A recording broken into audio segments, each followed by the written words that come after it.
Aujourd'hui, on va parler du vocabulaire lié au resto. Le resto, c'est quoi? C'est le restaurant, la contraction du mot restaurant. Alors, ce podcast, c'est pour les expats qui habitent en France, que tu habites à la campagne, en ville, peu importe. Tout ce vocabulaire, on va voir, ce qu'on va voir, c'est du vocabulaire basique et moins basique. Donc, je pense que ça te sera dans tous les cas hyper utile. Et puis surtout, surtout, surtout, tu dois pas oublier de répéter après moi pour bien travailler ta prononciation, non seulement, mais également pour bien mémoriser. Parce que si tu ne répètes pas et que tu es assez passif dans l'écoute de ce podcast, eh bien, c'est dommage parce que tu vas moins intégrer les choses. Donc, n'oublie pas quand je te dis de répéter, si tu peux et que tu es dans un lieu où tu peux parler, ben fais-le. Et puis sinon, si tu es dans les transports ou bien s'il y a des gens autour de toi et que tu ne veux pas parler devant eux, je comprends tout à fait. À l'heure où j'enregistre ce podcast, le club de français a commencé. Je suis trop, trop, trop contente. Donc, on a commencé ce mois-ci, au mois de juin, avec 3 niveaux, le niveau A2, le niveau B1 et le niveau B2. En fait, le club de français, ce sont 3 classes en petits groupes. Donc, il y a 5 personnes max par classe. Et en fait, ça fonctionne comme un abonnement mensuel. Donc, tu t'inscris pour un ou plusieurs mois et puis tu te désinscris quand tu veux et tu peux revenir quand tu veux, si il y a de la place, bien sûr. Donc oui, là, on est début juin. Si ça t'intéresse de t'inscrire maintenant, c'est en fait les inscriptions sont prises en compte pour le mois de juillet. Donc si tu t'inscris maintenant au mois de juin, tu seras inscrit pour juillet.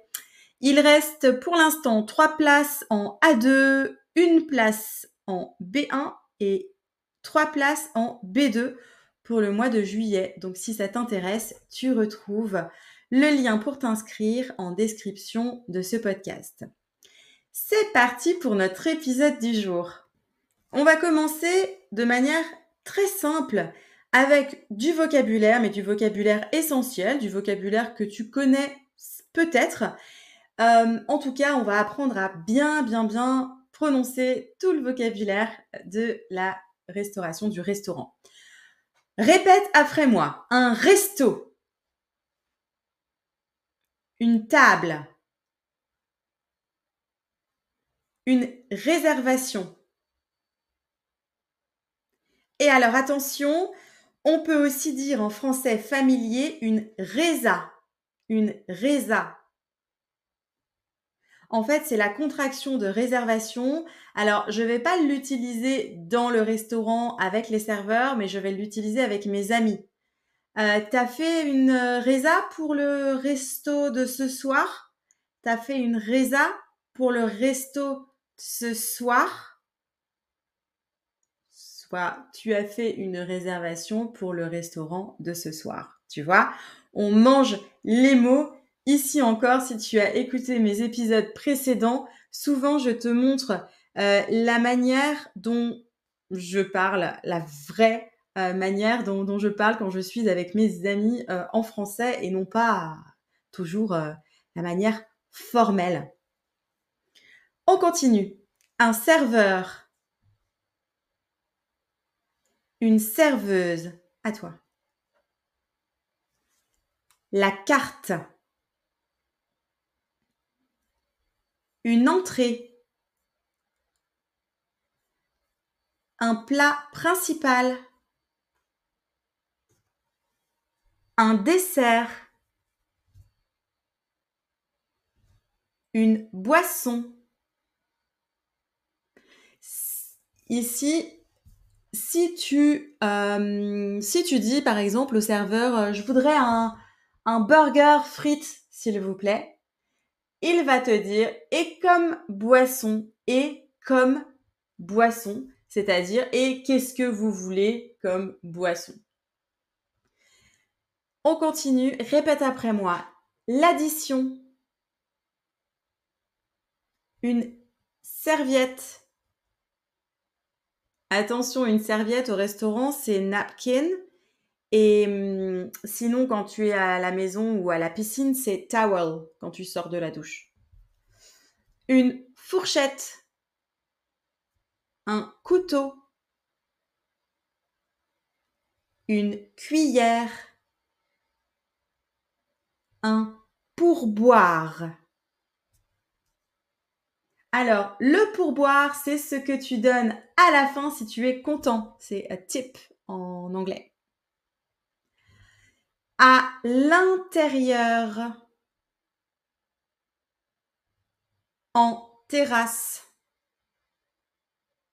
Très souvent, s'il y a une terrasse, les serveurs vont te demander: «Vous voulez, être à l'intérieur ou en terrasse?» Une commande. Maintenant, deuxième partie, on va voir des exemples de phrases, des phrases qui sont super utiles si tu es au restaurant. Et on va commencer par une phrase que tu vas utiliser pour réserver une table. Alors, je sais que parfois, j'ai des élèves qui se déplacent, qui vont directement au restaurant pour réserver une table parce qu'ils détestent le téléphone. C'est vrai que téléphoner pour réserver une table, c'est pas facile. Alors heureusement, de plus en plus, on peut le faire sur Internet, mais c'est pas toujours le cas. Parfois, il faut téléphoner. Donc, si tu téléphones ou bien même si tu te présentes pour réserver, voilà la phrase que tu peux dire. Tu vas répéter après moi. Je voudrais une table pour 2 personnes au nom de Dupont, s'il vous plaît. Je te dis la phrase en entier. Je voudrais une table pour 2 personnes au nom de Dupont, s'il vous plaît. Au nom de, c'est comme for, hein, et là tu donnes ton nom de famille, en fait. Ensuite, si tu veux la carte, tu peux dire: est-ce que je peux avoir la carte, s'il vous plaît? Ou est-ce que vous pouvez m'apporter la carte, s'il vous plaît? Répète après moi. Est-ce que vous pouvez m'apporter la carte, s'il vous plaît? La carte, c'est the menu. Ensuite, si tu veux à la fois donner l'entrée, the starter, et le plat principal, the main course, tu peux dire, par exemple, je voudrais une salade verte en entrée et un burger en plat principal. Je voudrais une salade verte en entrée et un burger en plat principal. S'il vous plaît, bien sûr. Ensuite, si tu as besoin, ça arrive souvent, on a besoin d'une autre serviette. Tu vas dire: vous auriez une autre serviette, s'il vous plaît? Je répète: vous auriez une autre serviette, s'il vous plaît? À toi.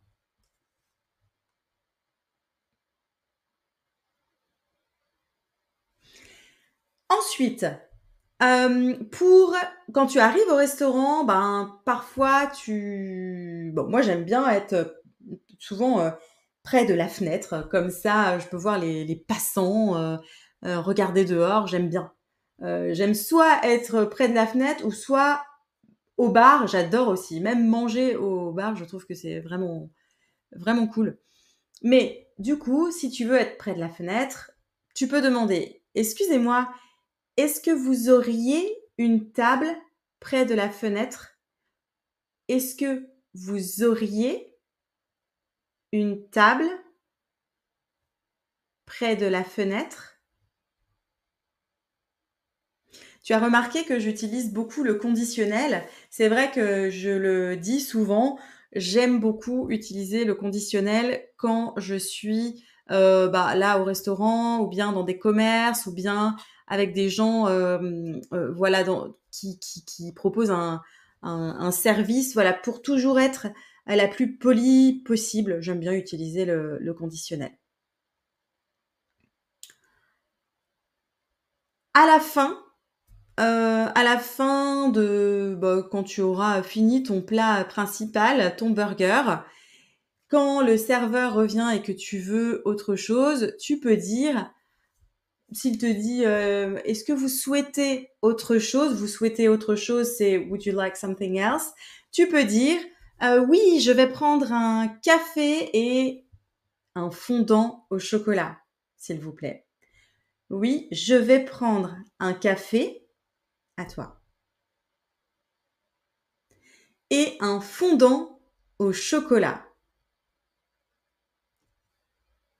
Le fondant au chocolat, c'est toujours le petit dessert que je prends au restaurant. Tu sais, c'est un gâteau avec le chocolat au milieu qui fond. Melt, je crois, melted chocolate, je crois certainement en anglais. Voilà, tu vois un peu, ce dessert fantastique. Ensuite, cette phrase-là, généralement, les élèves ont pas trop de problèmes, avec, souvent, ils disent: «L'addition, s'il vous plaît», c'est correct.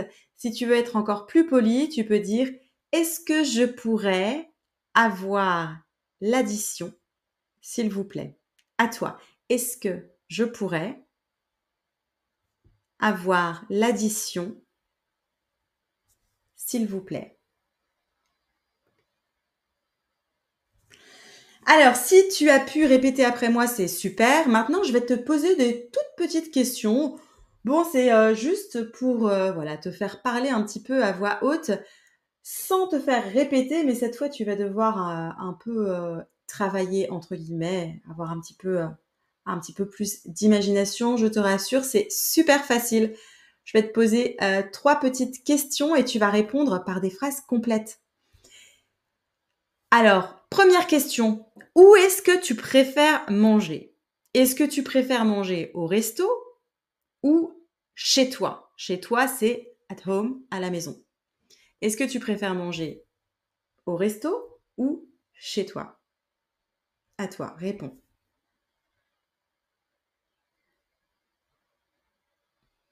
Petite correction, si tu veux répondre, tu peux dire: «Je préfère manger au resto» ou «Je préfère manger chez moi». Et si tu veux dire I like both, tu peux dire les 2. Les 2. Deuxième question, qu'est-ce que tu commandes souvent au resto? Qu'est-ce que tu commandes souvent au resto? Je te donne un exemple. Moi, comme je l'ai d'ailleurs donné dans les exemples, je commande souvent un burger avec des frites, bien sûr, et un fondant au chocolat. Je commande souvent un burger et un fondant au chocolat. Heureusement, je vais pas toutes les semaines au resto. Alors, et toi, qu'est-ce que tu commandes au resto?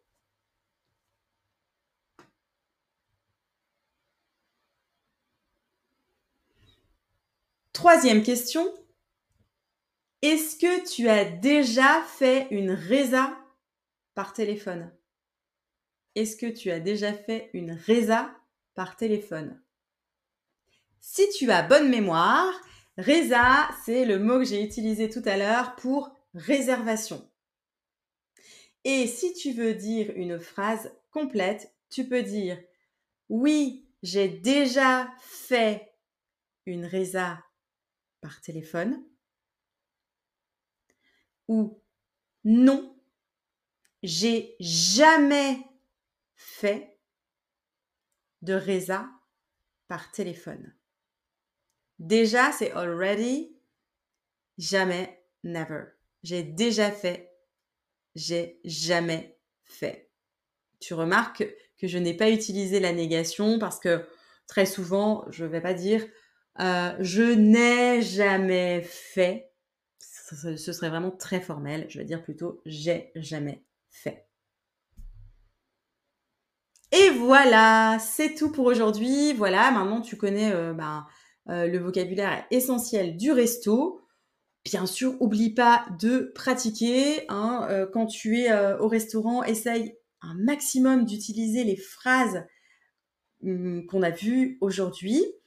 Et puis, voilà, j'espère que la prochaine fois que tu iras au resto, tu arriveras à te faire comprendre et que tu arriveras à, voilà, dire une de ces phrases qu'on a vues aujourd'hui. Je te souhaite une très belle journée, soirée, nuit et je te dis à la semaine prochaine pour un nouvel épisode. À bientôt!